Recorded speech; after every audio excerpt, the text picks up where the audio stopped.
Dans une précédente vidéo, nous avons vu la notion de série et d'index. Les séries sont des tableaux à une dimension sur lesquels on va mettre un index.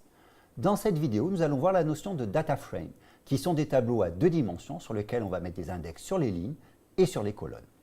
Tout ce que nous avons vu sur les séries, que ce soit lock, e-lock, le slicing ou l'alignement des labels, reste valable avec les data frames. Ouvrons maintenant un notebook pour jouer avec ces objets. Il existe plusieurs manières de créer une data frame, mais je vais en créer une à partir de séries.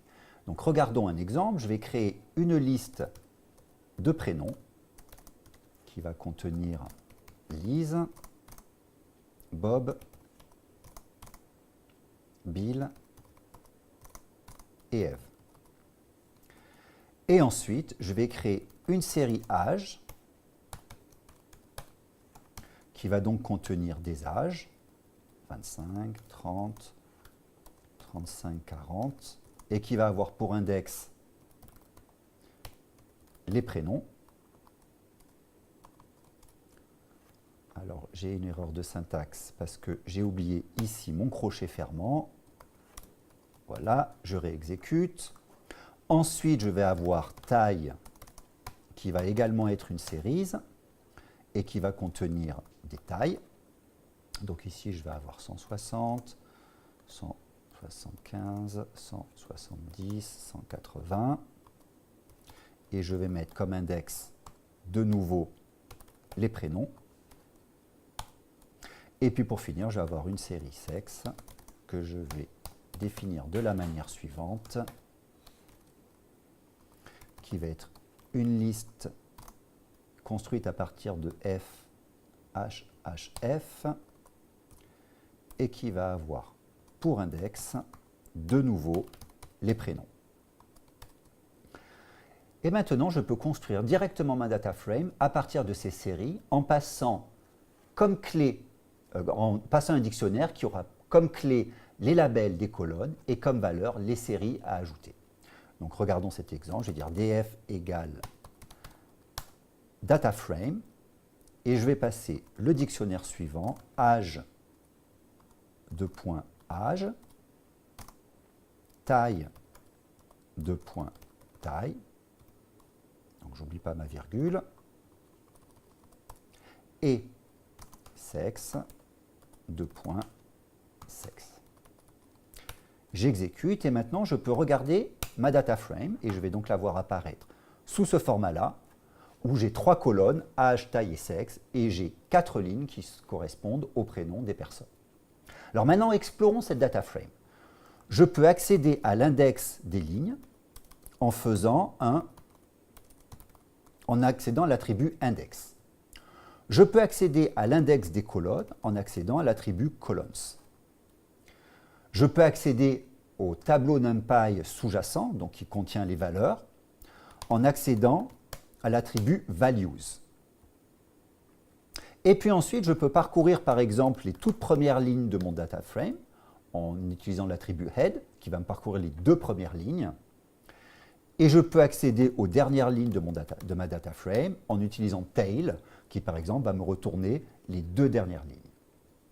Pour finir, si on veut faire une exploration très rapide des propriétés statistiques de data frame, je peux utiliser describe qui va me sortir des statistiques sur les colonnes numériques. Et à describe, je peux lui passer des arguments pour même sortir des statistiques sur les colonnes non numériques. Mais ici, par défaut, c'est les colonnes numériques. Et je vois que l'âge moyen est 32,5. J'ai la déviation standard, le minimum, les percentiles, le maximum. Et j'ai la même chose pour la taille. La taille moyenne, c'est 171,25. Alors, regardons maintenant l'indexation dans les data frames. Donc, comme je vous ai expliqué en introduction, les data frames se manipulent comme les séries. La seule différence, c'est que maintenant, j'ai 2 dimensions. J'ai des lignes et des colonnes. Donc, regardons cela. Si je fais df.lock de Lise, je vais accéder, si je ne donne qu'un seul argument, je vais accéder à la ligne correspondant à Lise. Donc ici, je vois bien la ligne correspondant à Lise. Si jamais je veux accéder à une ligne et une colonne, je vais spécifier Lise, virgule, et la colonne à laquelle je veux accéder, par exemple l'âge. Et donc ici, je vais avoir l'âge correspondant à Lise. Donc je vois que je peux accéder aux éléments de ma data frame uniquement à partir des labels. Évidemment, si je veux avoir une colonne en entier, je peux tout à fait le faire en utilisant un slice. Donc je vais faire dfloc 2 points, donc ça veut dire donne-moi toutes les lignes, virgule, taille, et donc ça va me donner la taille pour tous les éléments de ma data frame.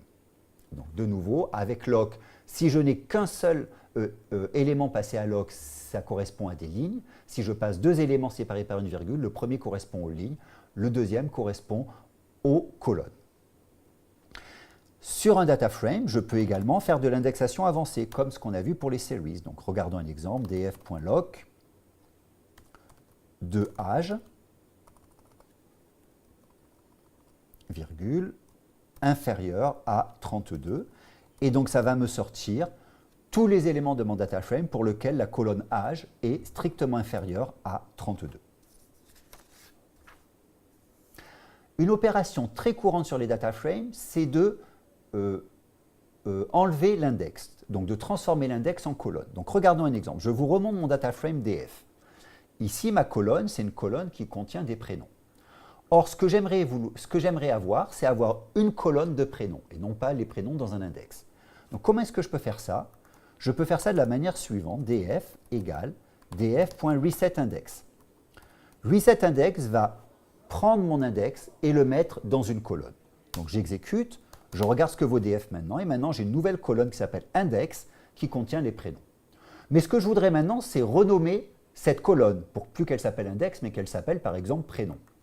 Donc je peux faire ça avec la méthode rename. Donc je vais faire rename, et à rename, je vais lui dire, tu fais un renommage sur les colonnes, et à rename, je lui passe un dictionnaire qui va contenir pour clé l'ancien nom à remplacer, index, et pour valeur, le nouveau nom à utiliser, prénom. Donc c'est une syntaxe un tout petit peu particulière, mais donc on lui passe un dictionnaire qui a pour clé l'ancien nom, enfin ce qu'on veut renommer, et pour valeur, le résultat. J'exécute df, et je vois donc maintenant que ma colonne s'appelle prénom. Et pour finir, je pourrais dire, maintenant, ce que j'aimerais avoir comme index, c'est la colonne des âges.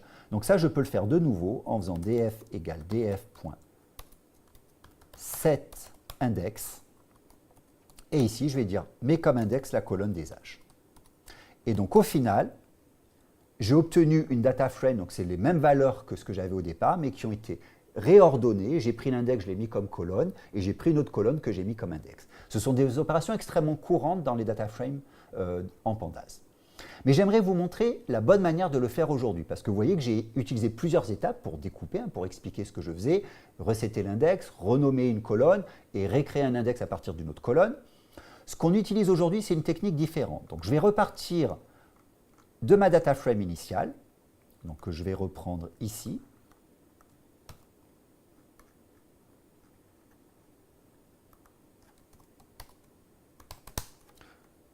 Donc voici ma data frame initiale, et ce que j'utilise aujourd'hui, ce sont des méthodes qui sont chaînées de la manière suivante. Donc je vous montre ça, je vais écrire df égale, et je mets entre parenthèses, et vous allez voir pourquoi je mets entre parenthèses, df.resetIndex,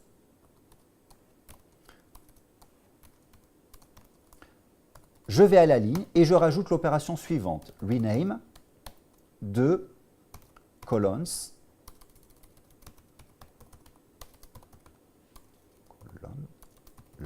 égale, et je passe mon dictionnaire que je vais utiliser pour renommer, donc index 2 points nom, et ensuite je passe ma dernière opération, set index de âge.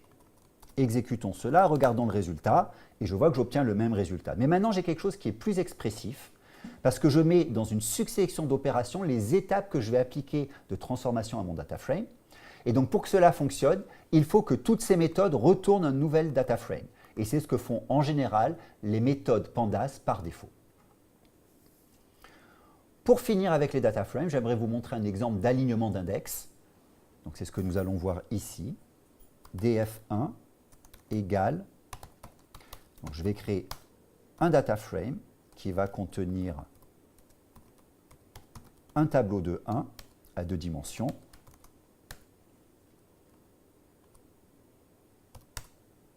qui va avoir pour index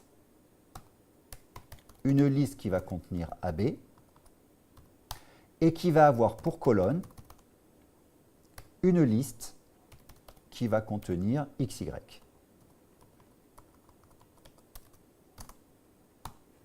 Donc, évaluons ça, regardons cette data frame. Ah, DF1, je l'ai appelé. Voilà, et donc j'ai bien cette data frame que je viens de créer. Maintenant, je vais en créer une deuxième que je vais appeler DF2 et qui va avoir une toute petite variation.